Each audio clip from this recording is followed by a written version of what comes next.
This is Theremin 30. 30 minutes of theremin music, news, events, and interviews with a new episode about every 30 days. Now, here's your host from Denver, Colorado, USA, Rick Reed.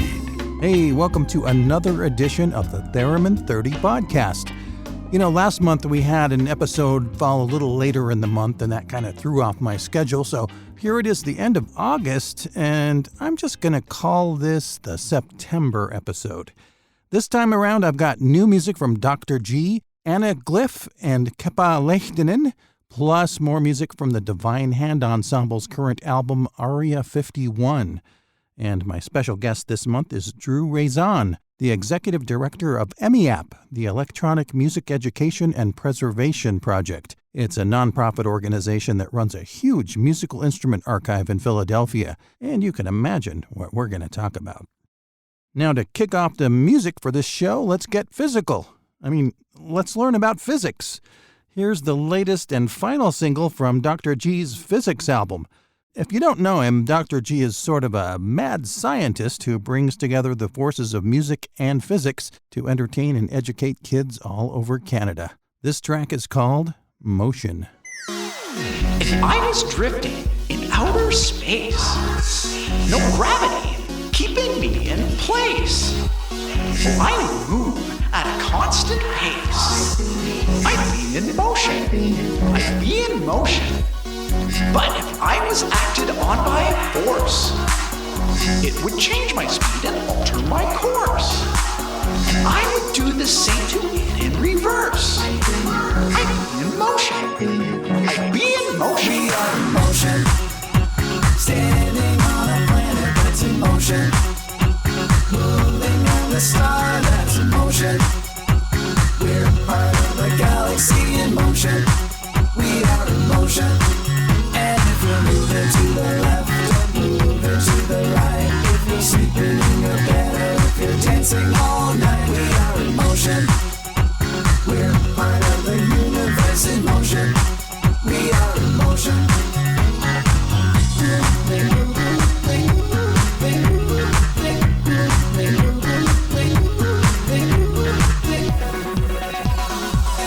If you knew my trajectory, then you could measure my velocity. Or you could calculate just where I would be. I'd be in motion. I'd be in motion. Motion is changing position over time.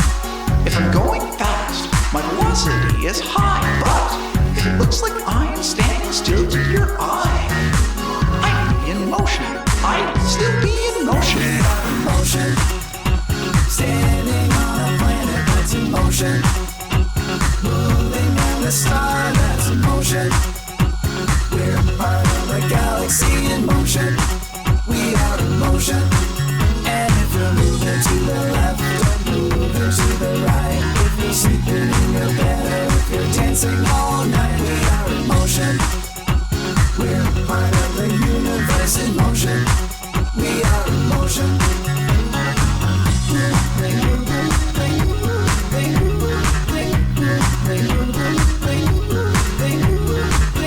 Let's get Newtonian. First law. A body in motion will tend to stay in motion. A body at rest will tend to stay at rest. Second law. Force is equal to the mass of a body multiplied by the acceleration of the body. Third law. Body exerts a force on another body. The other body exerts the same force in the opposite direction. We are in motion, standing on a planet that's in motion, moving on the star that's in motion. We're part of the galaxy in motion. We are in motion. And if you're moving to the left or moving to the right, if you're sleeping in your bed or if you're dancing all night, we are in motion. We're part of the universe in motion. We are in motion.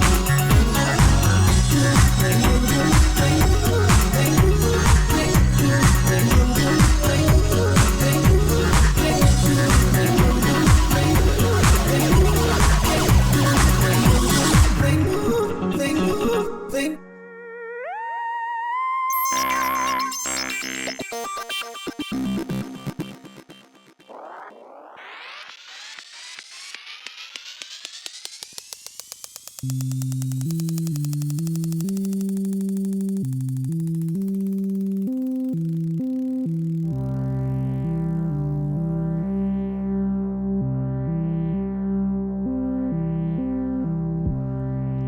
thing we know, how to throw a game. Pick your poison, hang your favorite blame. If we just knew where it lay, maybe things would be okay. We can argue how to pull the brake, whether stopping is a worse mistake. If I just keep minding mine, maybe things will turn out fine.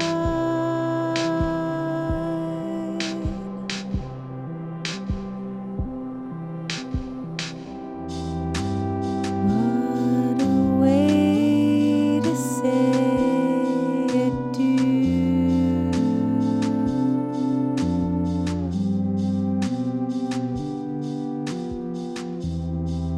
For those just joining us, the show is almost through.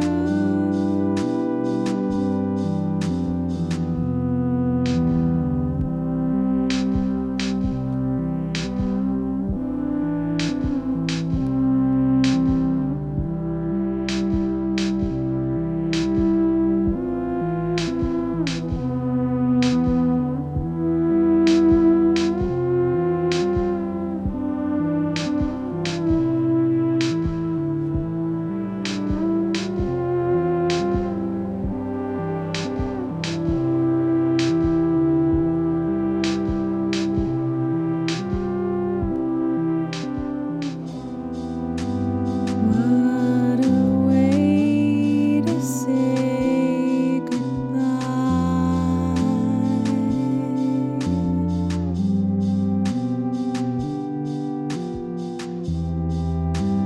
Can I offer you an empty lullaby?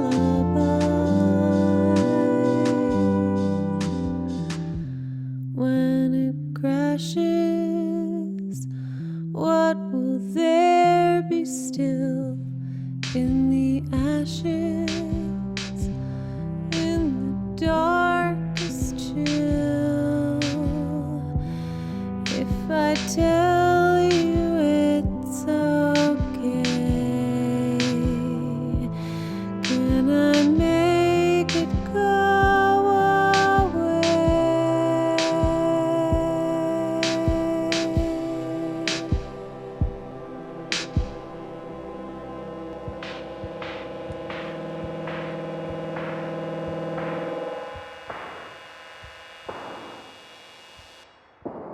We started the show with Motion by Dr. G. Check out the fun new lyric video for that song on the Theremin 30 playlist on YouTube.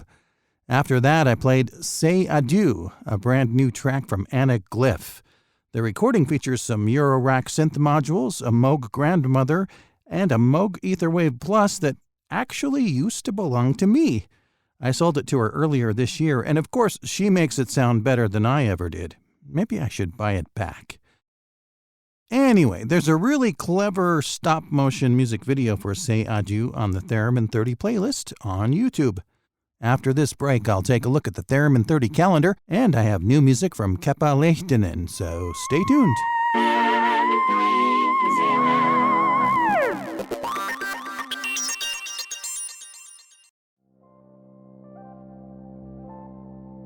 It's time now for a look at the Theremin 30 calendar of Theremin events. Since this episode's coming out a little early, let's start with August 27th. It's the 126th birthday of Professor Leon Theremin. Or is it? Since he was born in 1896 when Russia used a different calendar format, his birthday really depends on which calendar you're looking at. August 27th is also Play Music on the Porch Day, so get out there. On September 2nd, Schramm performs at the NCN Festival in Deutzen, Germany. Also on September 2nd, Fishbone featuring thereminist Angelo Moore will perform at the Mercury Cafe here in Denver. And on September 3rd, Dr. G performs at the Orleans Library in Ottawa. The 10th edition of the KnobCon Synthesizer Convention is set for September 9th through the 11th in the Chicago area. And the RCA Theremin Evening is back, streaming live on YouTube on the final weekend of September. For details about these events and more, check out the interactive calendar on theremin30.com. And I can't keep up with all the Theremin events myself, so if you have an event you'd like me to put on the calendar, give me a little nudge. Send me all the details through the website, Twitter, Facebook, or Instagram. Helsinki-based film and television composer Kepa Lehtinen recently sent me a copy of his latest single. It's a lovely and haunting track called It Gets Dark. Let's listen.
That was It Gets Dark by Kepa Lehtinen. If you want to hear what he does when he isn't playing theremin, check out his recent TV soundtrack album, Made in Finland Mobile 101 Season 1. It's available to stream and download in all the usual places.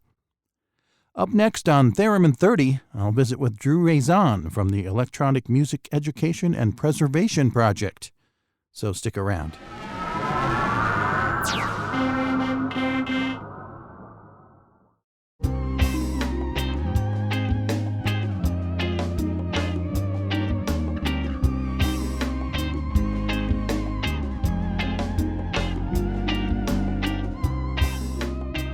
If you frequent the Theremin 30 website, and I hope you do, you've probably seen links and banners for EMIAP, the Electronic Music Education and Preservation Project. It's one of the music nonprofits I promote because they help spread the word about theremin music. A couple of weeks ago, I got to visit with Drew Raison, the executive director of EMIAP, to find out what it's all about.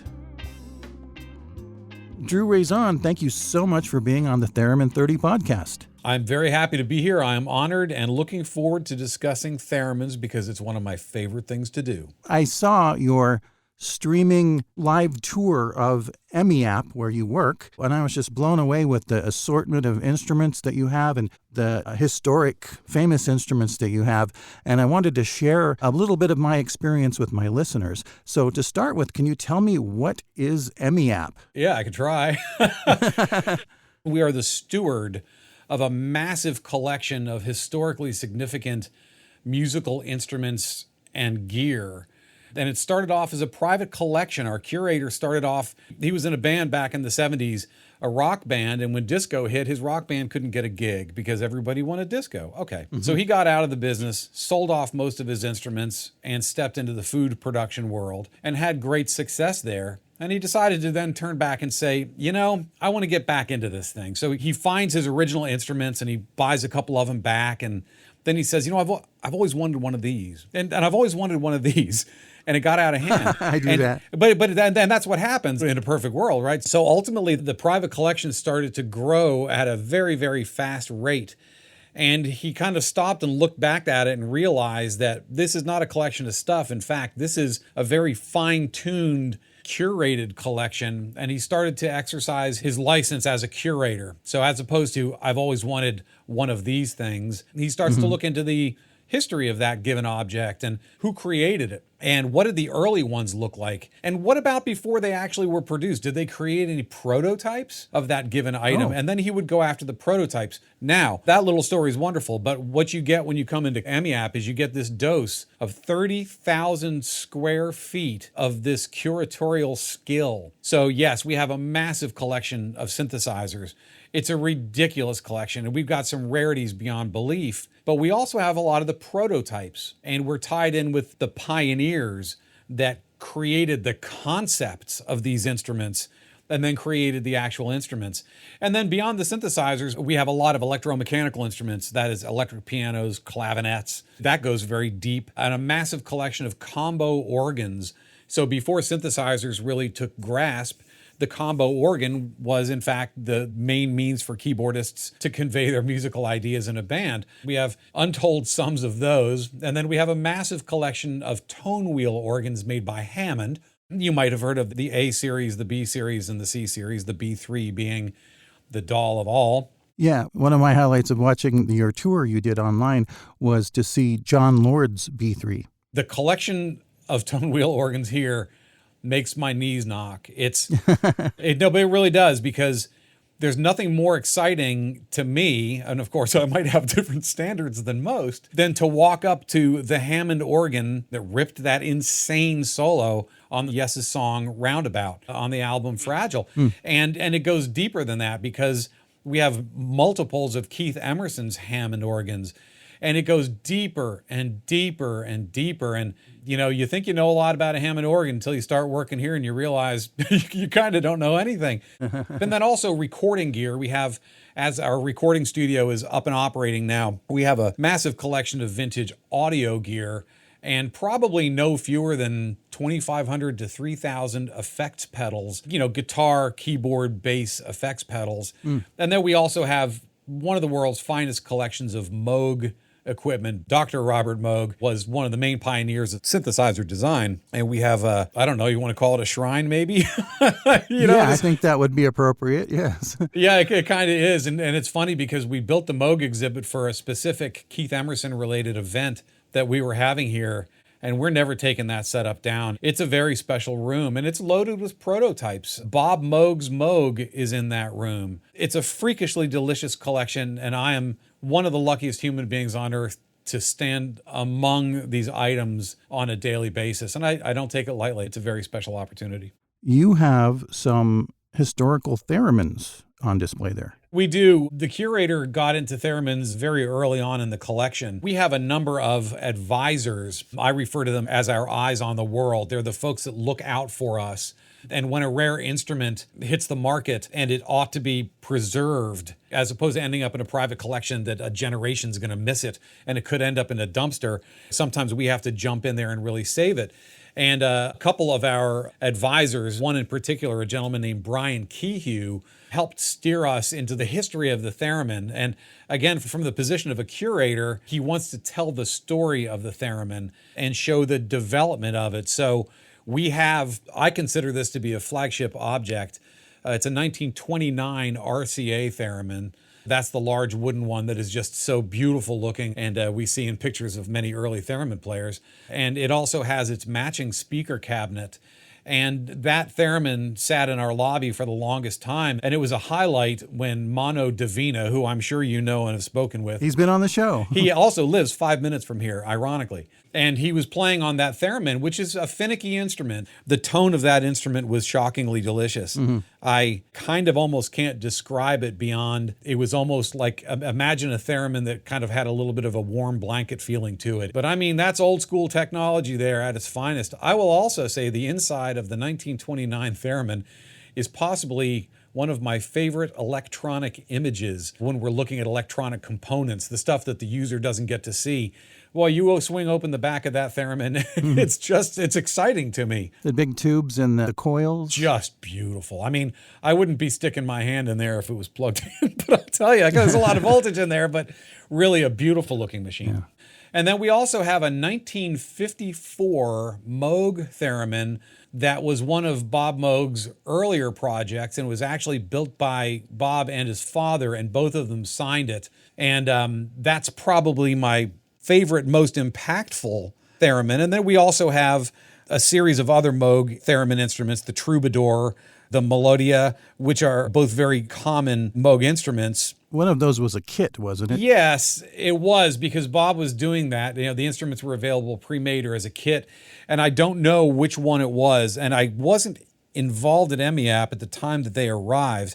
I was here when we took delivery of a Maestro theremin that has a pair of square plates on an angle, a compound angle, to actuate it. And I was of the understanding that Bob Moog was involved in the design of the instrument, but Brian Kehew, the gentleman I mentioned earlier, pointed out that Bob wasn't. But I think it's one of the coolest looking instruments on the more modern tip. It's not very forgiving because the plates are right smack next to each other. So as you have with a standard theremin, you can separate your arms a bit. This one is a little tighter, but I kind of sense that it wasn't really meant to be as flexible an instrument as a lot of the Bob Moog instruments are. Yeah, that was made when Gibson owned the Moog name. I believe so, yeah. That would probably be a Norland era instrument, and it sounds good. Yeah.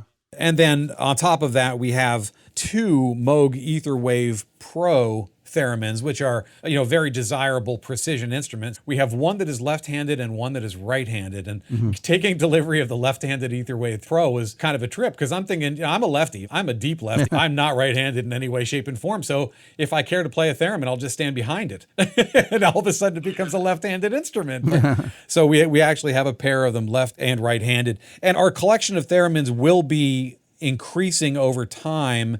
I'm hoping that we have the opportunity to look back at a few of the other Moog instruments from the 60s and continue to expand on that. And then we don't really focus on the newer instruments. I mean, the Etherwave Pros are actually two of the newest instruments that we have in the building, but I'm also interested in seeing some of the more modern instruments that will quantize and kind of allow the performer to have an easier time. Because, the theremin's easy to play and not easy to play well. Am I right? Yeah, exactly. Can someone arrange to go to your studio and use the instruments from your collection? Like if Mano Divina wants to do a new album that features your historical theremins. I would do that in a heartbeat.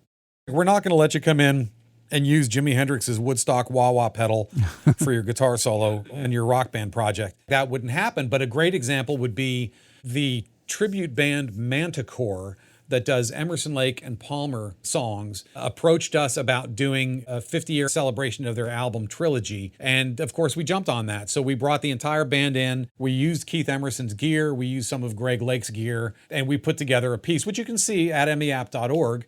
We have a series called Live at MEAP, and you can actually see what the band did. So in cases like that, we say yes. We also bring artists in residence through, and it has to be set up appropriately, but we have Robin Hatch coming in. Robin is a synthesist that has done quite a bit of work on historically significant instruments. And she'll be here for about a week, just exploring what we have and putting together compositions on certain pieces of gear. And so we do that as well. So basically what I say is approach us, tell us your idea, and if our mission and your mission match, then let's do it. Tell us what it is, let's compare notes, and if it's a good fit, then we'll be working together in no time. I really want to get an in-person tour there soon. I would love to show you around, and any of your listeners as well. Keep your eyes open. I'm structuring a theremin project right now. I was waiting for Mano Divina to finish up his current record that just came out called Aria 51. And then we also work with Rob Schwimmer, who's another amazing thereminist from New York. Yep, we know Rob. We enjoy it when he comes down here because he is so good on so many instruments. And he knows every single piece of music ever written.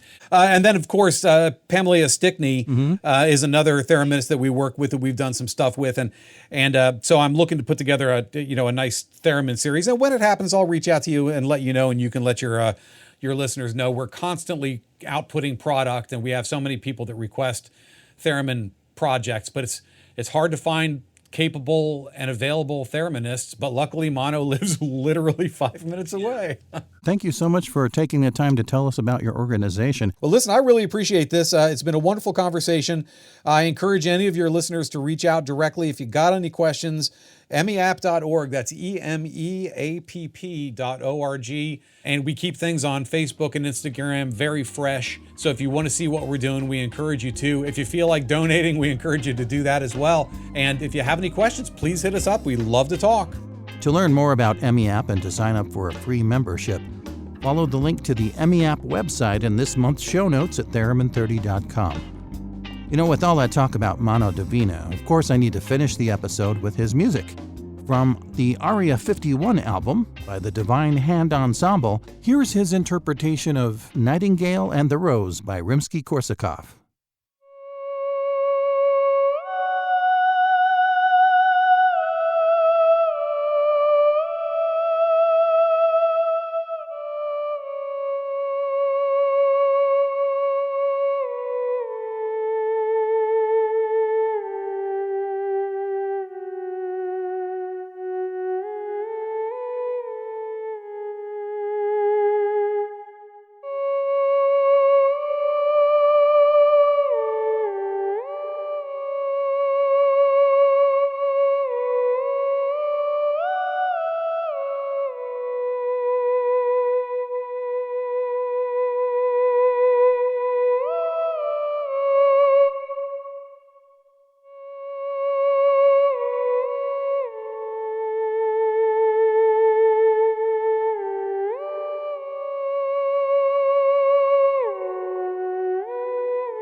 Thank you to Dr. G, Anna Glyph, Kepa Lehtinen, and the Divine Hand Ensemble for allowing me to play their music.